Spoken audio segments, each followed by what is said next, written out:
manhã gloriosa está raiando, breve o Rei virá. E seu povo então para o lar eterno ele levará.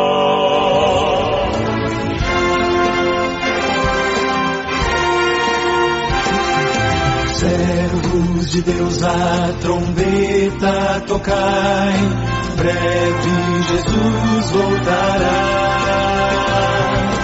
A todo mundo a mensagem levai, breve Jesus voltará. Breve virá, breve Jesus voltará. Breve Jesus voltará.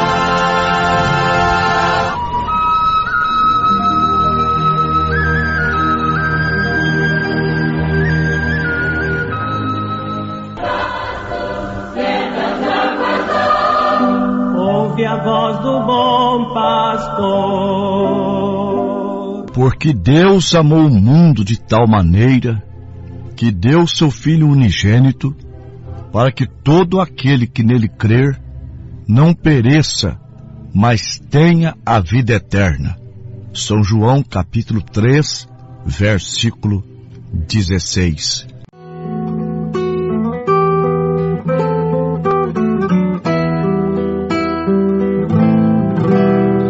Ele não tinha motivos nem razões para me aceitar.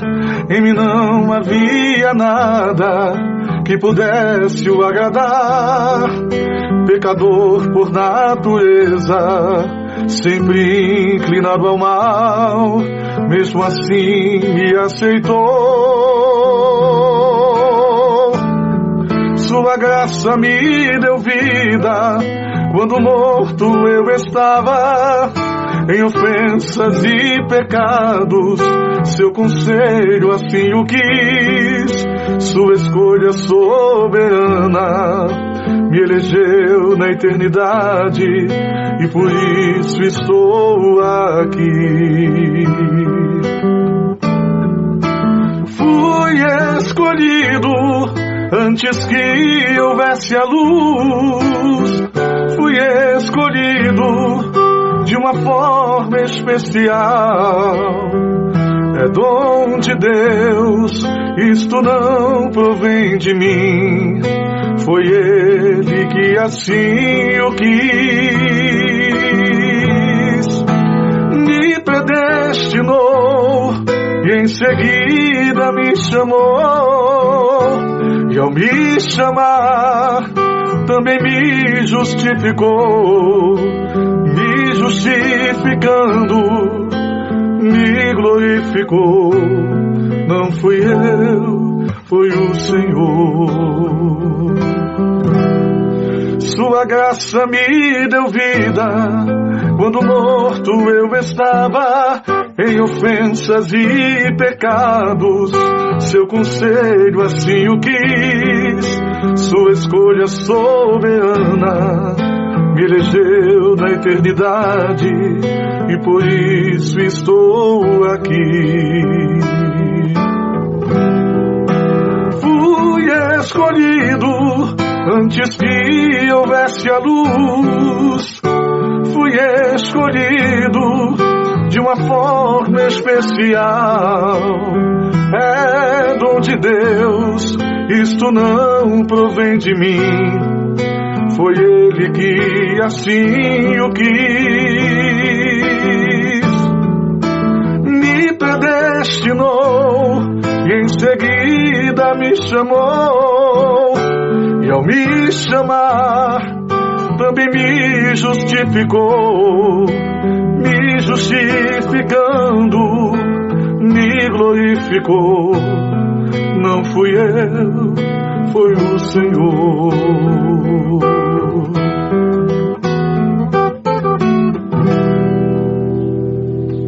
Ouvintes, no segundo livro do profeta Samuel, capítulo 11 e 12, é narrado uma tragédia e também nos é revelado a graça de Deus. O rei Davi, o rei mais famoso da Bíblia, um rei segundo o coração de Deus, ele praticou um adultério com a mulher chamada Betseba. Ele a viu tomando banho, que ele não saiu de sua mente, mandou chamá-la, deitou-se com ela e engravidou. Betseba, então, ficou grávida. Davi chamou Urias, que estava na guerra, para voltar para casa, pensando, Urias vai pensar que é filho dele. Mas Urias veio da guerra, mas não foi para sua casa.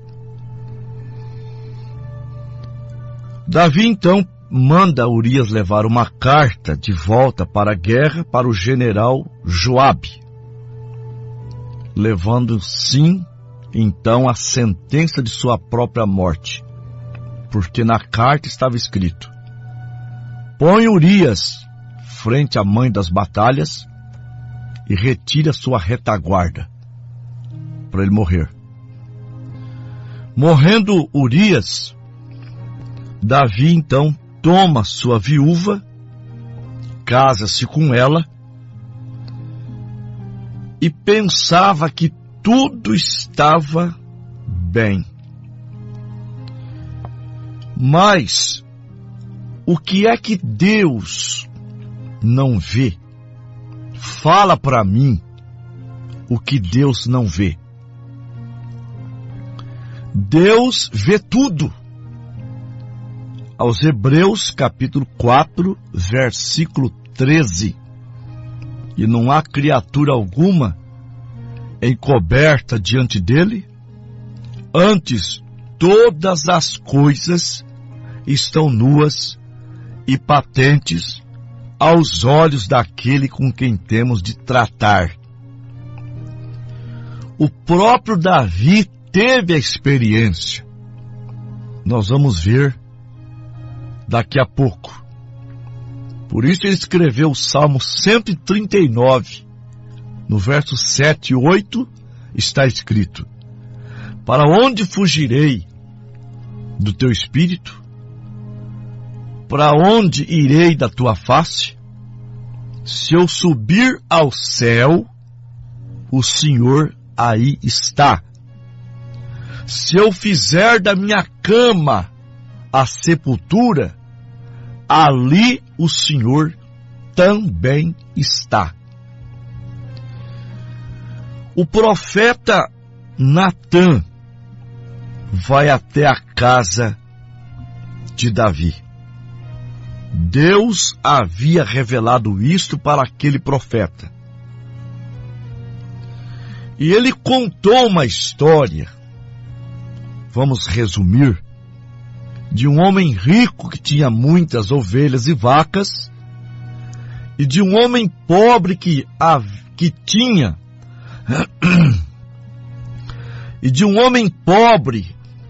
apenas uma ovelha.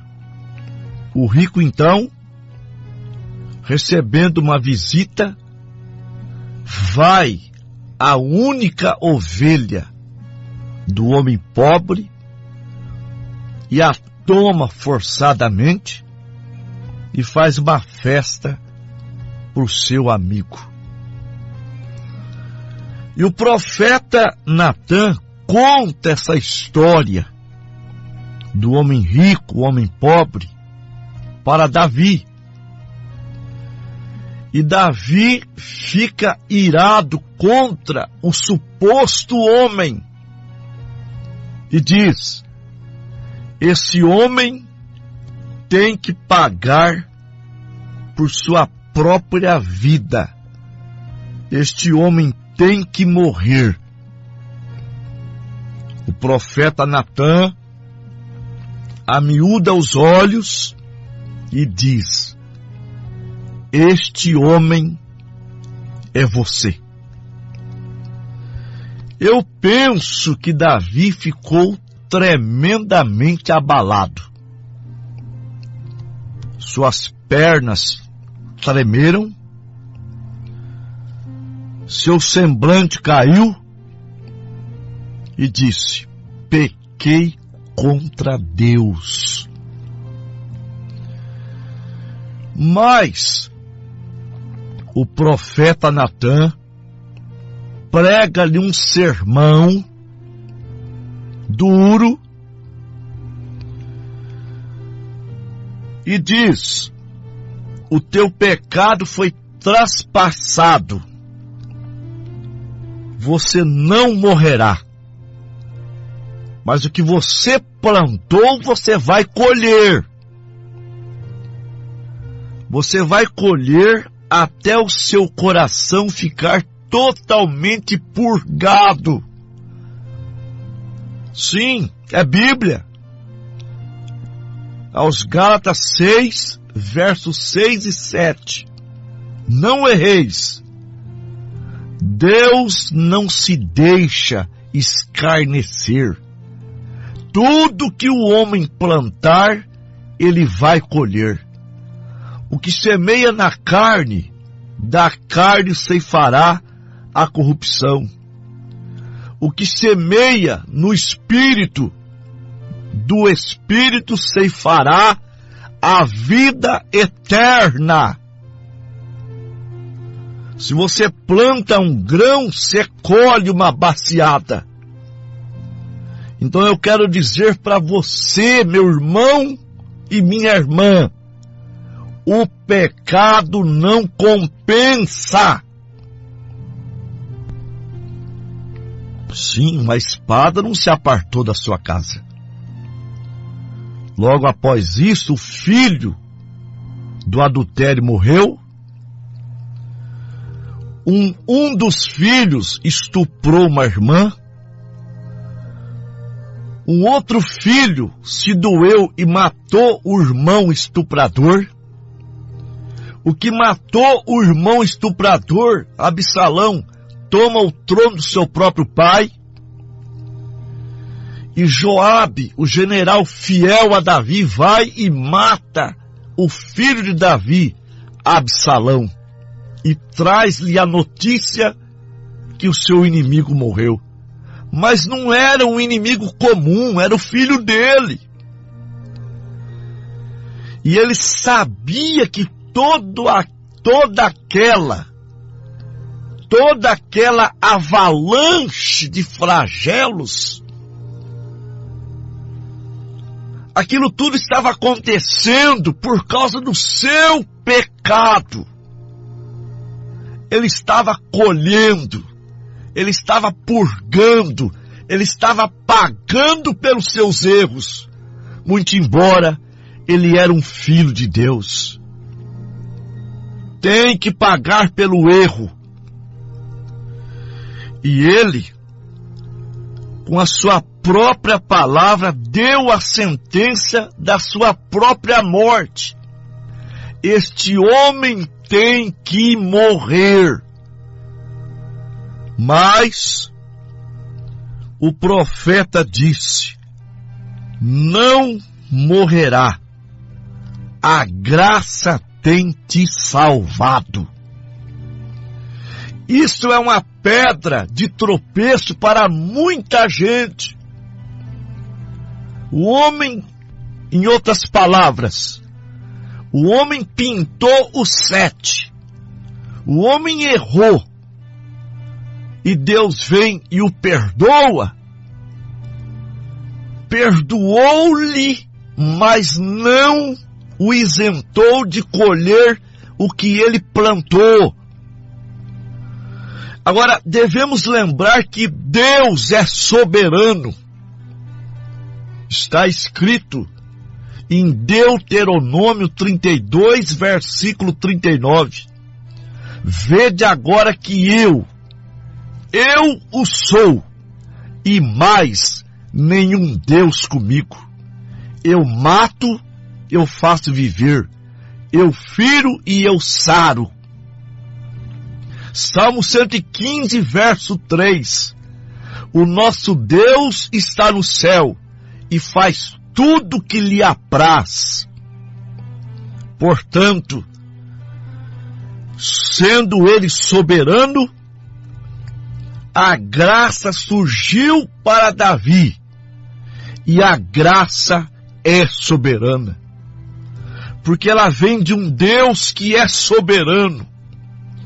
A graça soberana vem de um que é soberano. E o que é soberano? É aquele que pode fazer o que bem entender e não tem que dar satisfação a ninguém.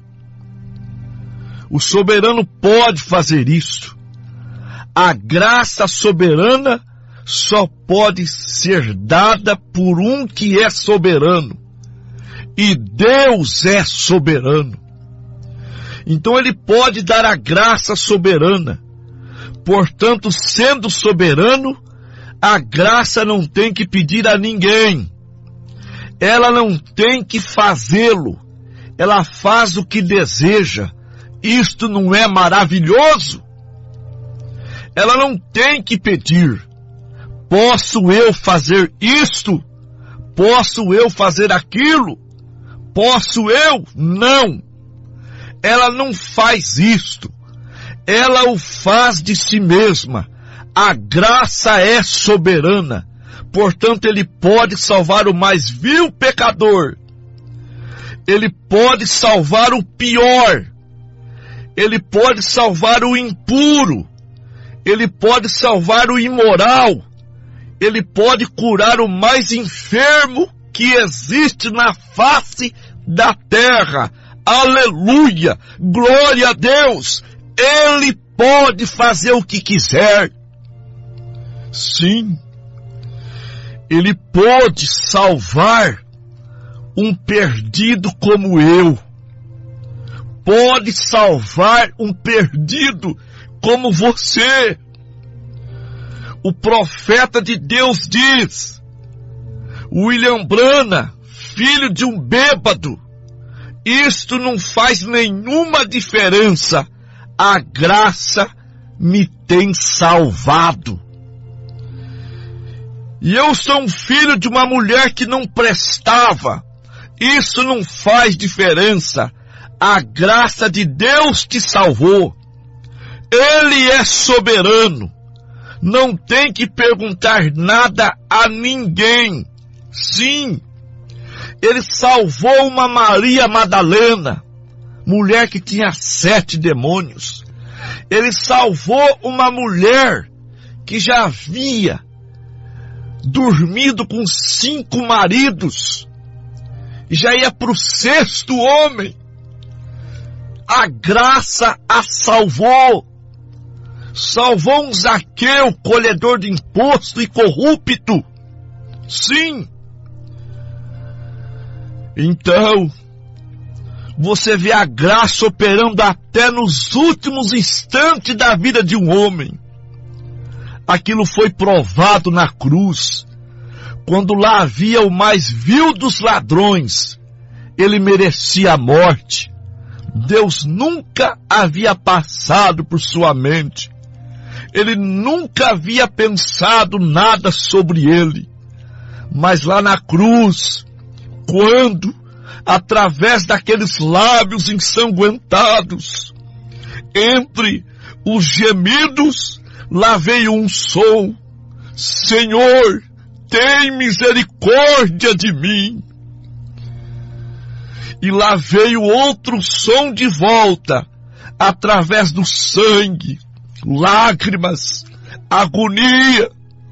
A graça tomou conta e disse: hoje mesmo estará comigo no meu paraíso. A graça fez aquilo. Oh, o que poderia aquele ladrão dizer? Ou o que poderia aquele ladrão fazer? Nada. Não mais do que Adão podia fazer, não mais do que Eva podia fazer, não mais do que eu e você pode fazer, e não mais do que a humanidade toda poderia fazer, mas através da graça, da misericórdia desse Deus riquíssimo, a graça pode fazer algo a respeito disso. Ela o faz.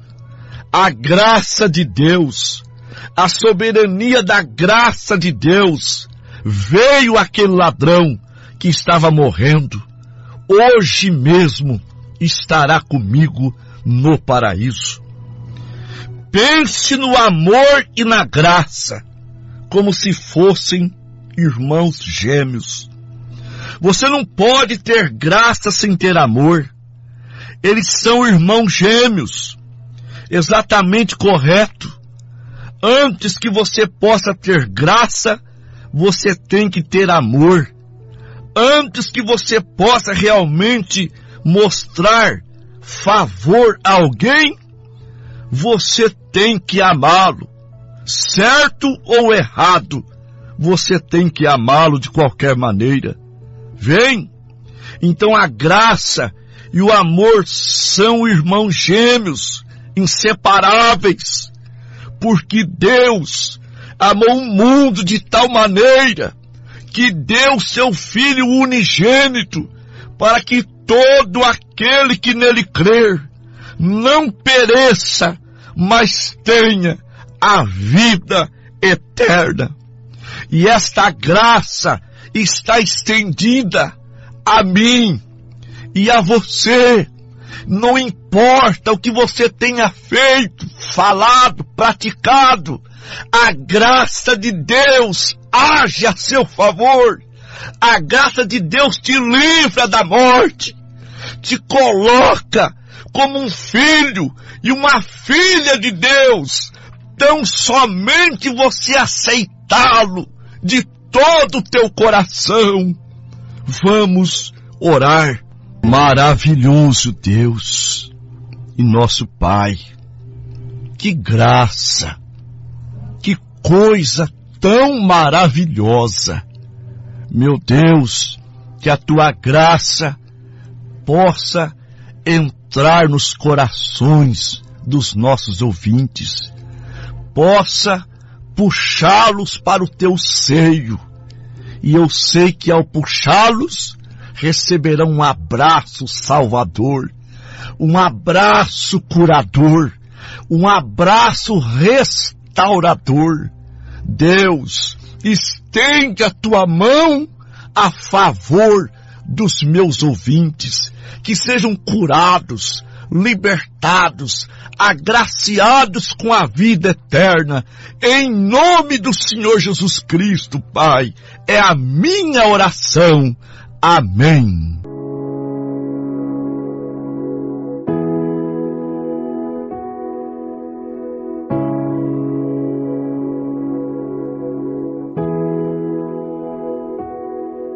Me tomaste em teus braços e me deste salvação.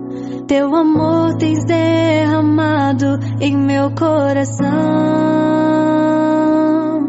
Não sei como agradecer-te pelo que tens feito a mim. Eu só posso dar-te agora a minha canção. Graças, graças, Senhor, graças eu te dou, Jesus. Graças, graças, Senhor, graças eu te dou, Jesus.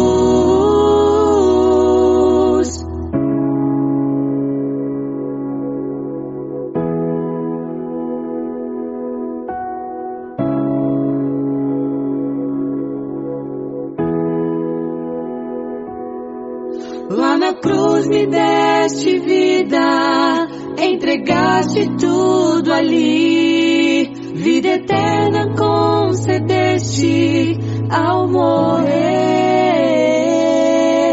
Em teu sangue tenho acesso ao trono celestial. Posso entrar confiantemente ante a ti. Oh, oh, oh, graças, graças, Senhor, graças eu te dou, Jesus.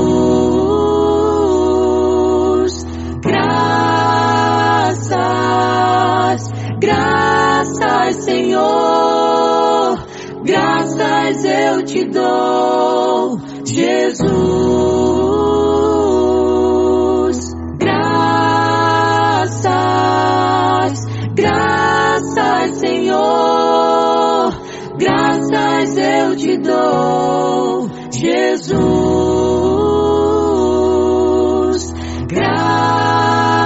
Graças, graças, Senhor, graças eu te dou, graças eu te dou, Yeshua.